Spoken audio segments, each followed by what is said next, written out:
మంది మృతి చెందినట్టుగా చెప్తున్నారు. మరొక 24 మంది తీవ్రంగా గాయపడ్డారు. 24 మందిని ఆసుపత్రికి తరలించారు. లోక్ నాయక్ జయప్రకాష్ నారాయణ హాస్పిటల్కి. అక్కడ 24 మందిలో 3 పరిస్థితి తీవ్రంగా ఉంది, విషమంగా ఉంది. మరింకా మృతుల సంఖ్య పెరిగే అవకాశం ఉందని కూడా చెప్తూ ఉన్నారు. దీనికి సంబంధించి దేశవ్యాప్తంగా ఉన్న కీలకమైన నగరాల్లో హై అలర్ట్ ప్రకటించారు. ఢిల్లీ ఈ పేలుడు ఉగ్రవాదుల కుట్ర లేక ఇంక వేరే ఏదైనా అనే తేల్చే పనిలో అప్పుడే ఫోరెన్సిక్ బృందాలు రంగంలోకి దిగాయి. పలు ఆధారాలను సేకరించాయి. నేషనల్ ఇన్వెస్టిగేషన్ ఏజెన్సీ అలాగే నేషనల్ సెక్యూరిటీ గార్డ్స్ రంగంలోకి దిగాయి. అలాగే సిఆర్పిఎఫ్ బలగాలు కూడా రంగంలోకి దిగి పూర్తిగా ఆ ప్రాంతం మొత్తాన్ని స్వాధీనం చేసుకున్నాయి. అయితే ఇప్పుడే వచ్చిన బ్రేకింగ్ ఏంటంటే ఈ పేలుడు ఘటనకు సంబంధించి ఒక వ్యక్తిని అనుమానాస్పదంగా ఉన్న ఒక వ్యక్తిని పోలీసులు భద్రతా బలగాలు అదుపులోకి తీసుకుని అతన్ని ప్రశ్నిస్తున్నాయి. మరోవైపు కేంద్ర హోంశాఖ మంత్రి అమిత్ షా ఐబీ చీఫ్ తో పాటు ఇతర ఉన్నతాధికారులతో మాట్లాడి ఘటన తాలూకు వివరాలు తెలుసుకున్నారు. అదే సమాచారాన్ని ప్రధాని మోదీతో కూడా షేర్ చేసుకున్న పరిస్థితి ఉంది. ఇక ఈ పేలుడు దాటికి చాలా తీవ్రంగా ఉన్న సుదూరంగా ఉన్న ఆటో కూడా ధ్వంసమైంది. అంటే ఇక్కడ నుంచి పేలుడు ద్వారా వచ్చిన పిల్లెట్స్ కానీ లేకపోతే ఇతర సామాన్లు కూడా అక్కడ దాకా వెళ్లి పడ్డాయి. అంటే ఇది సామాన్యమైన పేలుడు కాదు. పేలుడు తీవ్రత చాలా ఎక్కువగా ఉన్నది. దీంట్లో ఉగ్ర కుట్రని తోసిపుచ్చలేమనే అది మాట అధికారుల వైపు నుంచి భద్రతా బలగాల వైపు నుంచి వినిపిస్తోంది. మరోవైపు నిన్న అరెస్టు చేసిన 7 ఉగ్రవాదులు వారి దగ్గర నుంచి స్వాధీనం చేసుకున్న 2300 కిలోల పేలుడు సామాగ్రి దానికి సంబంధించి దీనికి ఏమన్నా లింక్స్ ఉన్నాయా, ఇంటెలిజెన్స్ వర్గాలు ఏం చెప్తున్నాయి, అంతకు ముందున్న సమాచారానికి ఇప్పుడు జరిగిన కుట్రకి ఏమన్నా లీడ్స్ ఉన్నాయా అనే కోణంలో కూడా భద్రతా బలగాలు ఆరా తీస్తున్నాయి. మొత్తం మీద జల్లెడ పడుతున్నాయి. ఢిల్లీ నగరం మొత్తాన్ని చాందనీ చౌక్ కి మొత్తం దారులన్నీ మూసేశారు. అలాగే చాలా చోట్ల 15 ప్రాంతాల్లో బారికేడింగ్ చేసి బయటి వాళ్ళని లోనికి రానివ్వకుండా లోని వాళ్ళు బయటికి వెళ్ళనివ్వకుండా మొత్తం ఢిల్లీ మొత్తాన్ని కట్టడి చేశారు. కట్టడి చేసి జల్లెడ పడుతున్నారు. దుకాణాలన్నింటినీ ఖాళీ చేపిస్తున్నారు. భద్రతా బలగాలు ఎక్కడ వాళ్ళని అక్కడ ఇళ్లకు వెళ్లిపోవాల్సిందిగా కూడా కోరుతున్నాయి. అయితే ఇప్పుడే స్పాట్కి రీచ్ అయిన మా కరెస్పాండెంట్ సతీష్ అక్కడ పరిస్థితిని ఎలా వివరిస్తారో చూద్దాం.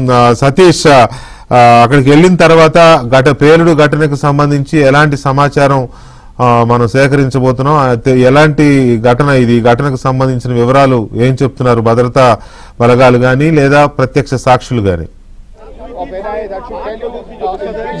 వికే గారు, ఎర్రకోట వద్ద బాంబు పేలుడు జరిగింది. బాంబు పేలుడు తీవ్రతకు కారులో పార్కింగ్ చేసిన కారులో బాంబు పేలడం ఒక్కసారిగా దాని దాటికి పక్కన ఉన్న కార్లు సైతం కూడా తునకలైపోయిన పరిస్థితి నెలకొంది. పక్కనే పార్కింగ్ లో ఉన్న ఆటోలతో పాటు ఈ రిక్షా వాహనాలు సైతం కూడా ధ్వంసమైన పరిస్థితి నెలకొంది. ప్రస్తుతం మనం ఎర్రకోట వద్ద ఉన్నాం. ఎర్రకోట వద్ద చూడొచ్చు, దాదాపు ఎర్రకోట మెయిన్ ఎంట్రన్స్ వద్ద మీరు విజువల్స్ లో కూడా చూడొచ్చు. పూర్తిగా కూడా పోలీసులంతా కూడా పెద్ద ఎత్తున కూడా ఇప్పటికే సంఘటన స్థలానికి చేరుకున్నారు. 7:29 తమకు సమాచారం అందిన వెంటనే మొదట ఫైర్ సిబ్బందితో పాటు ఢిల్లీ పోలీసుల అధికారులందరినీ కూడా ఇక్కడికి పంపించామని కూడా పోలీసు అధికారులు కూడా కాచిపెట్టిన ఒక ప్రకటన కూడా వెల్లడించింది. ప్రధానంగా ప్రస్తుతం మనం చూడొచ్చు, వైపు ఎర్రకోట ప్రధాన ద్వారం ముందు నుంచి కేవలం అతి సమీపం 100 మీటర్ల దూరంలోనే ఒక మెట్రో స్టేషన్ ఉంది. మెట్రో స్టేషన్ గేట్ నెంబర్ 1 అంటారు దాన్ని.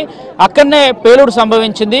పార్కింగ్ చేసిన కారులో బాంబు పేలుడు సంభవించిందని చెప్తున్నారు. దాని దాటికి ఆ పరిసర ప్రాంతాలంతా కూడా పూర్తిగా ధ్వంసమని చెప్తున్నారు. దాదాపు ఈ ఘటనలో 9 మంది మృతి చెందినట్టు కూడా అధికారులు చెప్తున్నారు. మరోవైపు 20 మందికి పైగా కూడా క్షతగాత్రులు, వారందరినీ కూడా ఎల్ఎన్జేపీ హాస్పిటల్కి తరలించామని కూడా ఢిల్లీ పోలీసులు చెప్తున్నారు. కాసేపటి క్రితమే ఫోరెన్సిక్ విభాగంతో పాటు అదేవిధంగా ఎన్ఎస్జీ, అదేవిధంగా ఎన్ఐఏ, మరోవైపు క్రూషల్ టీమ్స్ అన్ని కూడా ఇక్కడికి చేరుకున్నాయి. ఇక సిఆర్పిఎఫ్ సంబంధించిన డీజీపీ సైతం కూడా సంఘటన స్థలానికి చేరుకున్నారు. ఢిల్లీ పోలీస్ కమిషనర్ సైతం కూడా సంఘటన స్థలానికి చేరుకున్నారు. ప్రస్తుతం మనం విజువల్స్ లో చూడొచ్చు, దాదాపు ఫైర్ స్టేషన్లు, ఫైర్ ఇంజన్లు అన్ని సైతం కూడా ఇక్కడే ఆపివేశారు. మరోవైపు మీరు లెఫ్ట్ సైడ్ లో కూడా చూడొచ్చు, ఇదంతా చాందినీ చౌక్ వెళ్లే దారి. ప్రస్తుతానికి దీన్ని కూడా మూసివేసిన పరిస్థితి నెలకొంది. 6:55 సందర్భంలో పెద్ద పేలుడు సంభవించింది. ఆ పేలుడు సంభవానికి ఒక్కసారిగా ఇక్కడ ఉన్న స్థానికులంతా కూడా భయభ్రాంతులకు గురయ్యారు, పరుగుడు తీశారని చెప్తున్నారు. ఏం జరుగుతుందో తెలియని క్షణంలో దాదాపు కారు 100 మీటర్ల హైట్ లేసి నేరుగా కింద పడిపోయింది. పక్కనే ఉన్న వాహనాలు సైతం కూడా ఆ దాటికి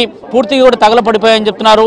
స్పాట్ లో ఏం జరుగుతుందో కూడా తెలియని పరిస్థితి నెలకొందనేది కూడా చెప్తున్నారు. దాదాపు నిత్యం రద్దీగా ఉండే ఈ పరిసర ప్రాంతాల్లో ఒక్కసారిగా బాంబు పేలుడుతోని పూర్తిగా కూడా భయాందోళనకరమైన వాతావరణం అయితే ఎర్రకోట పరిసర ప్రాంతాల్లో నెలకొందని చెప్పాల్సి ఉంటుంది. ప్రస్తుతం మనం చూడొచ్చు ఢిల్లీ పోలీసుకు సంబంధించిన సిబ్బందితో పాటు సిఆర్పీఎఫ్ సంబంధించిన పోలీసులతో పాటు ఐబీకి సంబంధించిన అధికారులు సైతం కూడా సంఘటన స్థలానికి చేరుకున్నారు. క్లూ టీమ్ తో పాటు బాంబ్ స్క్వాడ్ అధికారులంతా కూడా చేరుకున్నారు. ప్రస్తుతం మీరు చూడొచ్చు ఈ రెండు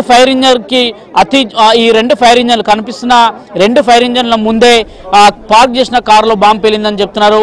ఎర్రకోటకు అతి సమీప ద్వారము, ఎర్రకోటకు పక్కనే ఆనుకొని ఉన్న మెట్రో స్టేషన్, దానికి కూడా ఎర్రకోట గేట్లు సైతం కూడా దాంట్లోనే ఉంటాయి. అనేక వాహనాలు సైతం కూడా నిత్యం పోలీసులకు సంబంధించిన వాహనాలు సైతం కూడా అక్కడే పార్కింగ్ లో ఉంటాయి. దాదాపు ఢిల్లీ పోలీసులంతా కూడా ప్రస్తుతం సంఘటన స్థలానికి చేరుకున్నారు.